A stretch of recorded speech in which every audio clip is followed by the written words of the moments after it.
At this point, every one of us has to be a prepper. Or at the very least, we should have the basics of how to prepare and survive the worst-case scenarios. I don't need to explain why. Just look around you and see the kind of fragile world we are living in right now. In fact, it's not an exaggeration if I say that we are just an event away from total catastrophe. And it doesn't even have to involve us humans. We have solar flares, asteroids, and supervolcanoes that could end us in an instant. But hey, this isn't a doom-and-gloom channel, all right? I am just reminding you that there's a need to prepare, starting with securing your essentials. What's up, fellow preppers? I'm Ted from Ant Prepper, and in this episode, allow me to give you a checklist of the most important items every prepper should have. Before I begin, I humbly ask each of you to hit the like and subscribe buttons. Those little clicks will help me create more videos helpful to preppers and those who simply want to survive this crazy world. Now let's get started. Water and food.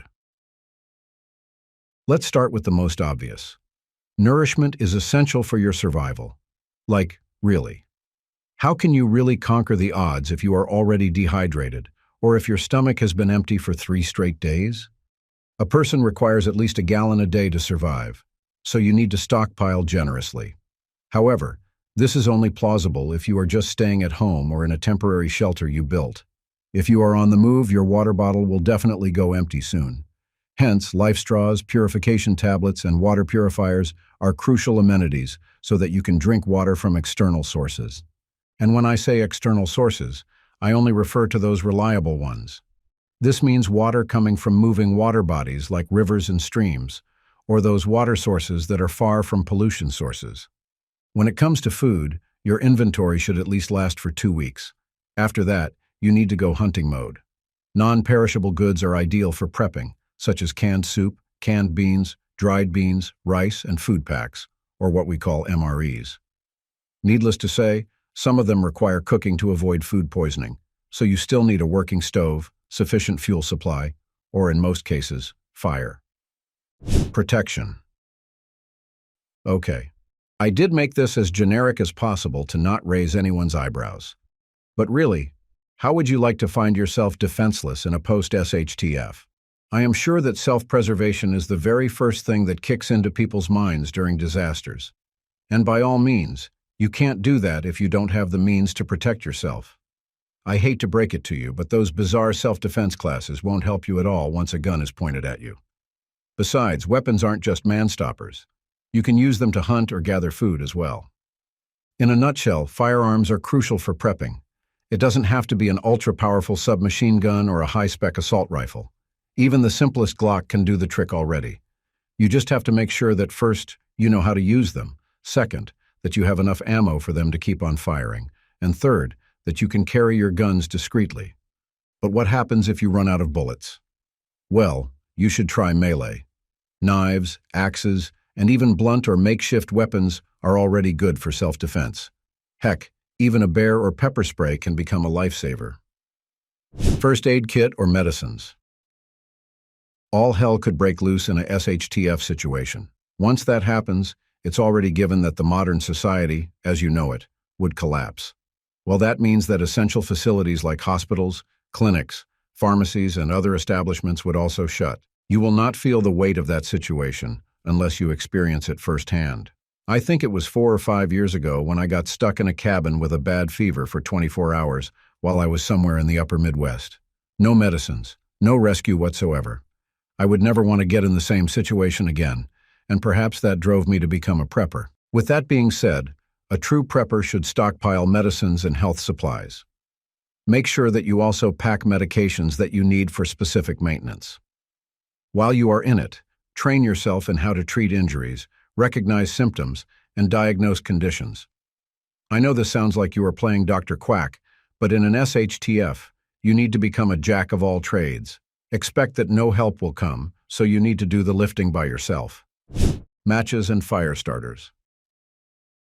If the event requires you to move out from your premises, it's already a given that you'll have to leave the comforts of modern technology. Once you find yourself in this situation, you'll realize how hard things are if you do them manually. Even making a fire can be laborious, especially if you don't have the right tools and skills to do so. You need to secure fire starters and matches so that you can cook food, light lamps, and other field tasks that require the service of fire. But hey, I am not just talking about ordinary matches and fire starters here. Make sure that they are waterproof and durable. In this way, you can use them regardless of the external condition. Field tools. No, you can't rebuild society by yourself. It takes a community to do that. But what you can do is build your shelter and ensure that it's properly maintained all the time. For this task, you need high-quality tools. I said high quality because once they are damaged, it would be difficult to find replacements or repairs. For your essentials, don't settle for cheap options. Always go for quality. I recommend a number of tools that you can use for your daily tasks, such as a full tang knife, survival axe, pocket knife, handsaw, hammer, and pliers. You may also want to get a sharpener for these tools. Of course, consider having an ample amount of nails, cable ties, paracords, and flashlights to keep things running. Items you can trade.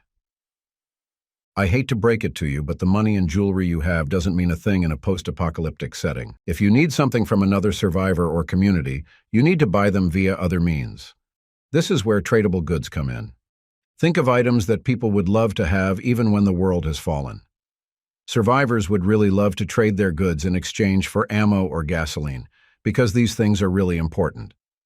Don't underestimate the negotiating power of tobacco, cigarettes, cards, and alcohol. They are meant for people to have fun and temporarily forget the difficulties they are currently dealing with.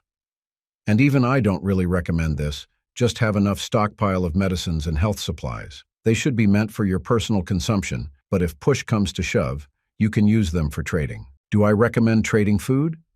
Strictly no, unless you are already capable of hunting and growing food. If not, don't let others know that you have enough rations or food supplies. IDs and legal documents. Goodness. Just because the world is falling apart doesn't mean that you can ignore the paperwork. It sucks, I know.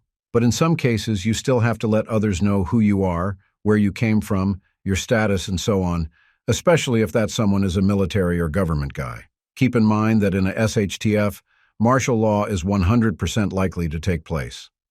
Also, you also need to prove your identification if you are about to join a community of survivors. They want to know if you can be trusted or not. So yeah, don't really forget these things. In particular, you should have documents relating to your citizenship, birth, and civil status. Even passports can be helpful too. It's important that you keep their original copies, but to be on the safe side, just show the photocopies of those documents you have. Oh, before I forget, make sure that you have storage for them, as these items can be easily damaged by the elements. A rugged, watertight container is the one I highly recommend. Bug-out bag. A bug-out bag is as important as all the things here. The reason is simple. There's a likelihood that you have to move from one place to another on foot. Unless you can piggyback your home, a bug-out bag is just essential. I mean, what's the purpose of having all the things that I mentioned if you don't have portable storage for them? Now, I won't give you the nitty-gritty aspect of how to choose the best bug-out bag for you. That requires a separate video of its own. But in a nutshell, the bag you choose should be comfortable, durable, have enough space and organization for your essentials, and of course, you can bring it openly without drawing anyone's attention. Thanks for watching.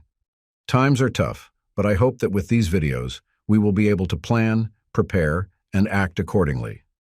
Take care and be ready at all times. See you in my next videos.